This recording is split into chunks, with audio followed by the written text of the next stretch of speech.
Pinocho y Chapete. Pinocho Emperador. Capítulo 1.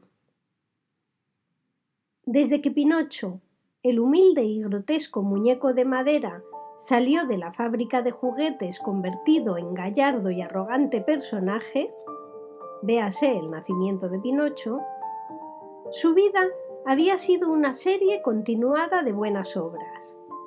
Como él no podía olvidar que había sido fabricado por el cariño y la ilusión de un niño, Pinocho, en recuerdo del autor de sus días, adoraba a todos los niños y a su servicio se dedicó especialmente, utilizando para ello las extraordinarias e innumerables cualidades de que estaba dotado, por gracia de su madrina, el hada Esmeraldina. Pero la pasión dominante en Pinocho era la lectura, lo que le gustaba leer. Yo creo que le gustaba todavía más que a vosotros os gustan los merengues. Sus autores favoritos eran Salgari, Julio Verne y Mayne Reid. Con el inmortal Don Quijote pasaba las noches de claro en claro, lo cual es muy malo para la vista, devorando sus libros maravillosos. En su imaginación iban amontonándose naufragios, islas desiertas, salvajes antropófagos, bandidos de las pampas. Más de una noche se despertó dando terribles puñetazos a la almohada, que en su sueño antojábasele un feroz leopardo dispuesto a devorarle. Otras veces el amanecer le sorprendía agarrado fuertemente a la mesilla de noche, que soñando tomaba por tabla salvadora en terrible naufragio. Y así, junto a la pasión de hacer el bien y a la de leer, fue surgiendo y desarrollándose en él una tercera pasión, la de las aventuras, pero no las aventuras de los demás, no, sino las suyas propias. Porque vamos a ver, cosas extraordinarias, ¿acaso le faltaba valor, inteligencia, ingenio, abnegación, heroísmo, ni cualquier otra de las condiciones necesarias para realizar proezas como las que llenan las páginas de aquellos libros deliciosos? ¿Faltarle? Sí. Poco había de tardar nuestro muñeco en demostrar al mundo que él, Pinocho, podía superar a todos los héroes habidos y por haber, realizando hazañas cuya fama gloriosa se extendería por toda la tierra. A tal punto llegó su obsesión que decidió poner en práctica sus ideales. Y así, una noche, armado de todas sus armas y montado en un brioso corcel de cartón, salióse de su casa muy quedamente, dispuesto a recorrer el mundo en busca de aventuras. La noche era oscura como boca de lobo. Pinocho caminaba montado en su caballo y pensaba en las aventuras que la casualidad le tenía preparadas. Al principio sintió un poquito de miedo. Estaba tan oscuro. Los árboles que junto al camino había, al agitarse por el viento, parecían exhalar voces y quejas humanas. Y en la noche, los troncos retorcidos y negros semejaban fantasmas que extendían sus brazos hacia el intrépido caminante. Hubo un momento en que a Pinocho se le encogió el corazón, de tal modo que dando media vuelta se encaminó a su casa, decidido a meterse en la cama y taparse la cabeza con las sábanas.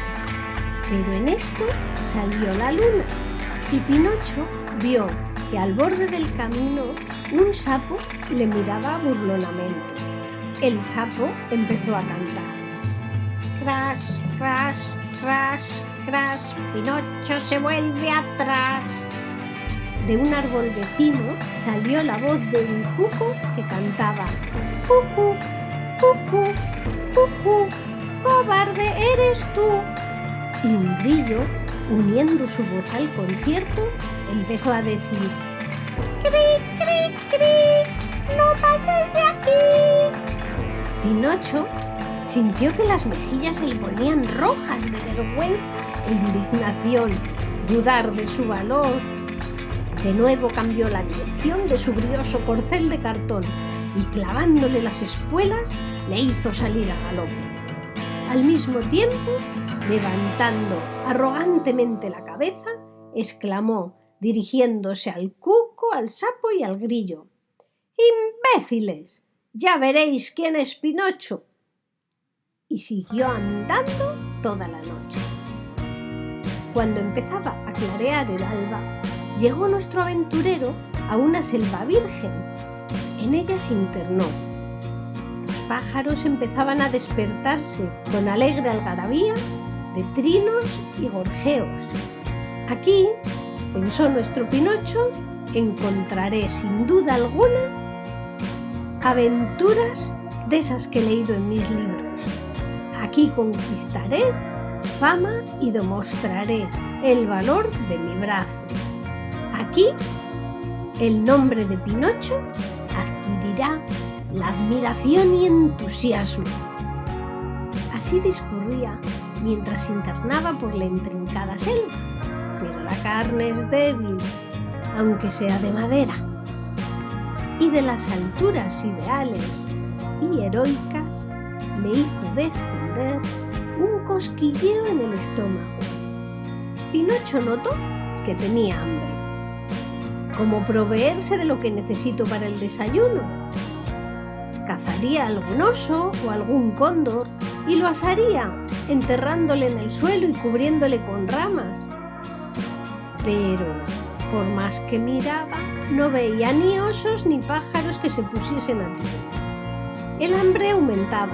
Entonces recordó que en sus libros de aventuras había leído que en estas selvas vírgenes hay árboles providenciales que dan pan, vino, legumbres.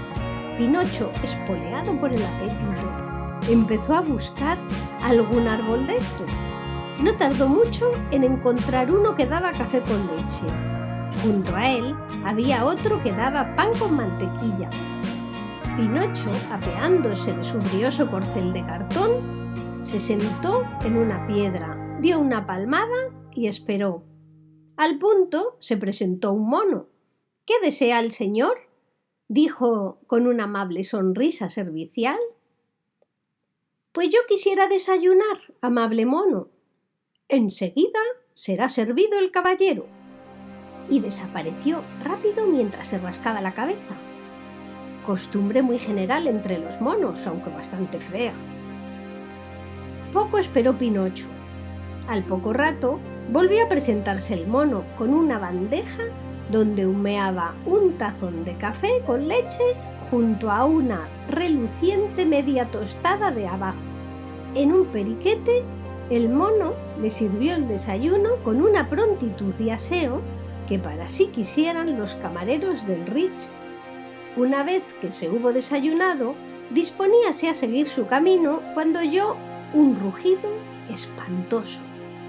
Poco después vio que se agitaban unas ramas y que frente a él surgía un feroz león. A Pinocho se le heló la sangre. Ahí es nada, encontrarse recién desayunado con un leoncito. El león se quedó parado a unos 100 pasos de Pinocho. Tenía la melena encrespada. Por su delgadez se comprendía que estaba en ayunas desde hacía bastante tiempo. Abrió una boca enorme, con lo que tomó un parecido exacto con un buzón de correos. Miraba fijamente a Pinocho, como diciendo: «¡Hombre, vaya un bocado exquisito que se me presenta!», al mismo tiempo que meneaba el rabo con visibles muestras de satisfacción. Nuestro muñeco comprendió que luchar con semejante fiera era una temeridad peligrosa. Quiso ponerse a salvo, subiéndose al árbol, a cuyo pie estaba sentado. Ya se disponía a hacerlo cuando vio, con el disgusto consiguiente, que por el tronco descendía una terrible serpiente de cascabel. Estas serpientes de cascabel son ferocísimas. Tienen una fuerza enorme, capaz de matar a un toro. Precisamente estaba durmiendo enroscada en una rama cuando la despertó el rugido del león. Se asomó y vio a Pinocho al pie del árbol y determinó comérselo vestido y todo, y empezó a deslizarse por el tronco abajo. ¿Qué os parece la situación en que se encontraba el pobre Pinocho? Pues aún faltaba lo peor. Para colmo de desdichas, se hallaba sobre el cráter de un volcán. Es decir, ante él un león, sobre su cabeza una serpiente y bajo sus pies un volcán. ¡Tres tonterías! El león seguía avanzando y despidiendo fuego por los ojos. La boa descendía continuamente agitando la lengua de horquilla que salía de su bermeja boca. El volcán lanzaba columnas de humo y fuego. Pinocho empezaba a asustarse. Pero entonces ocurrió un caso extraordinario.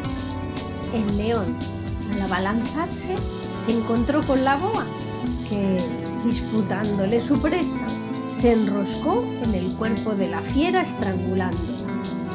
En la agonía, el león pudo coger entre sus fauces la cabeza de la boa y se la tragó de un bocado. Durante la lucha, los cuerpos de la boa y el león se habían desangrado en tal cantidad que el volcán se apagó. De este modo, los tres peligros se destruyeron entre sí y Pinocho pudo tranquilamente alejarse montado en su brioso corcel de cartón, mientras pensaba que un desenlace de esa especie estaba en todo conforme con lo que él había leído. Nada hay nuevo bajo el sol. Capítulo 2. De pronto Pinocho oyó un llanto desgarrador. Se acercó al sitio de donde partían los sollozos y oyó estas tristes palabras. ¡Ay! ¡Ay! ¡Ay! ¡He perdido mi anillo de la nariz! ¿Qué dirá mi papá? ¿Me dará azote? ¿Qué dirá mi mamá? ¿Me dejará sin postre? ¡Ay, ay, ay! Y vio que sentada al pie de un árbol había una niña que tenía el pelo rizado, los ojos inmensos, los dientes blanquísimos y la piel más negra que el betún. Total, que vio una negrita preciosa que lloraba desconsoladamente. La negrita, al ver a Pinocho, lanzó un grito de terror, pero no tardó en tranquilizarse al notar la bondadosa y simpática expresión con que el héroe la contemplaba.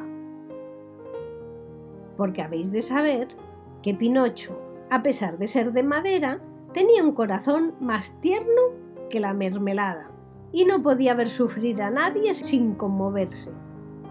¿Quién eres?, preguntó la negrita con un resto de temor. Soy Pinocho, contestó el muñeco. Veo que tienes pena y quisiera ayudarte. ¿Te ha ocurrido alguna desgracia? ¡Una desgracia horrible! He perdido mi anillo. ¿Qué anillo es ese? El que llevaba colgando de la nariz, como lo llevan todas las niñas de mi tribu. ¿Es que las niñas de tu país no lo llevan? Sí, también, pero allí se los ponen en las orejas. ¿Y cómo lo has perdido?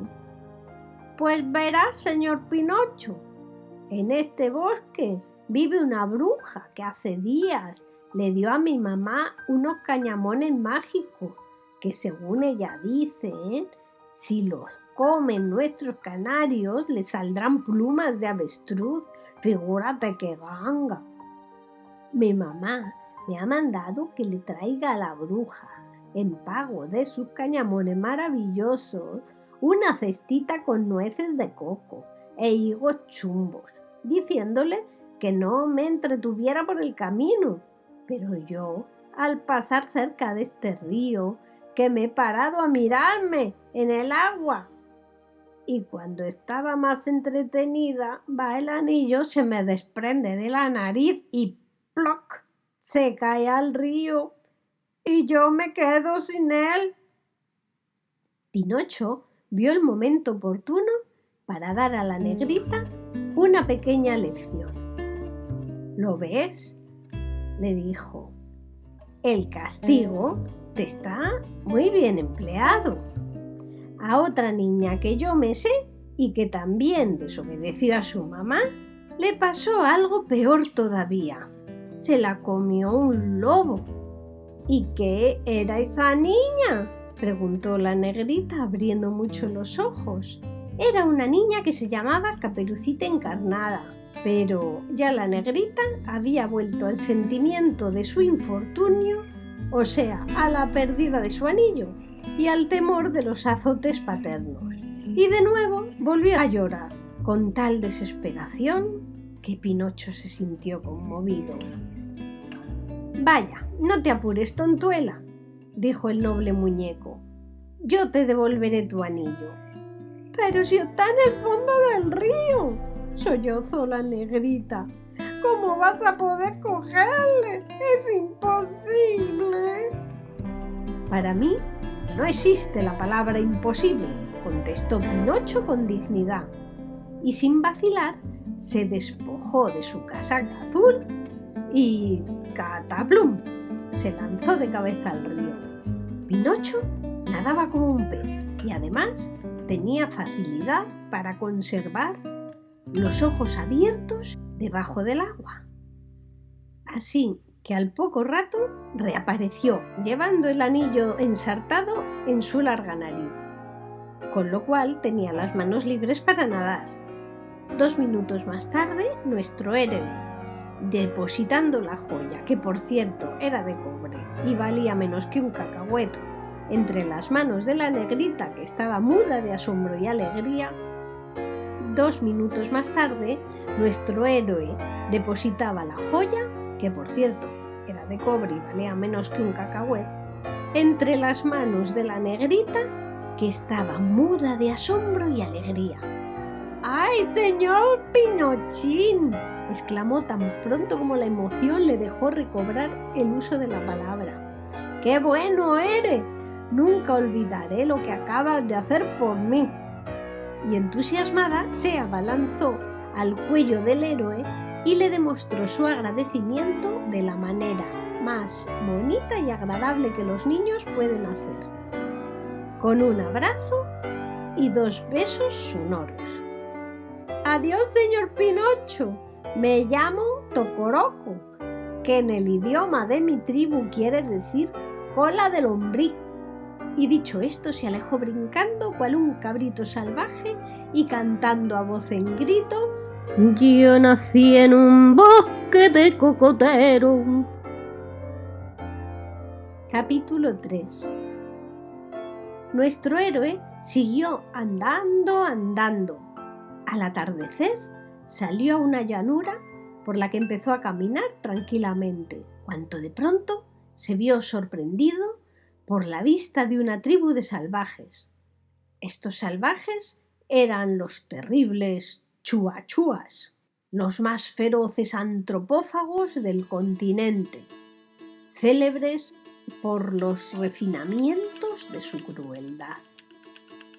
Su jefe, llamado Caracaraca, ojo de canguro, en una disputa familiar se había comido 7 hermanos y un cuñado. Si esto hacía con la familia, los chuachuas ya habían notado la presencia de Pinocho. «Es un rostro pálido», decían con furor. «Es un enemigo». Y de las chozas empezaron a salir salvajes armados con lanzas, flechas y hachas de piedra.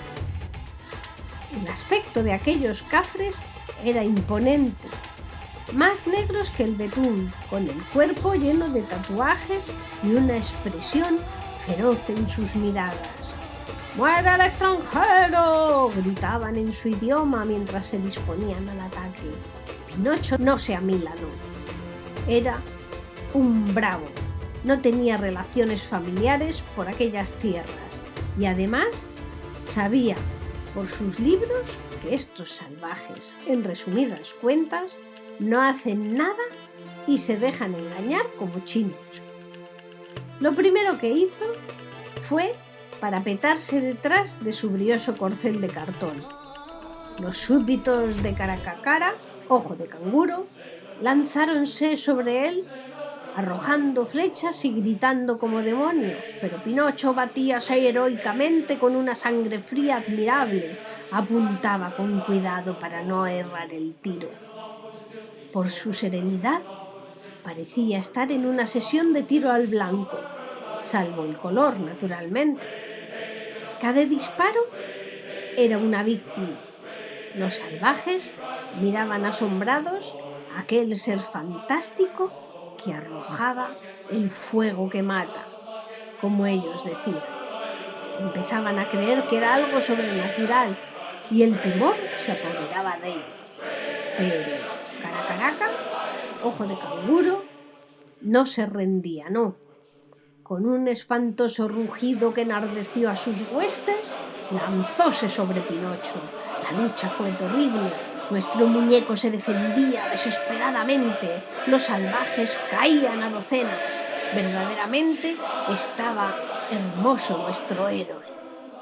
Imaginaos, 1000, 2000 salvajes, aullando como energúmenos, disparando flechas sin cesar y agitando sus lanzas y sus hachas de guerra, y Pinocho, resguardado solamente por su brioso corcel de cartón, disparando su carabina y sembrando la muerte entre aquella turba de cafres.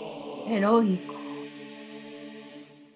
Al fin, uno llegó hasta ponerle la mano encima. Otro le seguía, y otro, y otro. Pinocho cogió su carabina por el cañón y agitándola con una maza, deshacía mandíbulas, hinchaba ojos, magullaba narices, pero al fin tuvo que sucumbir ante la superioridad numérica. Y fue hecho prisionero. En el campo quedaban 300 salvajes fuera de combate.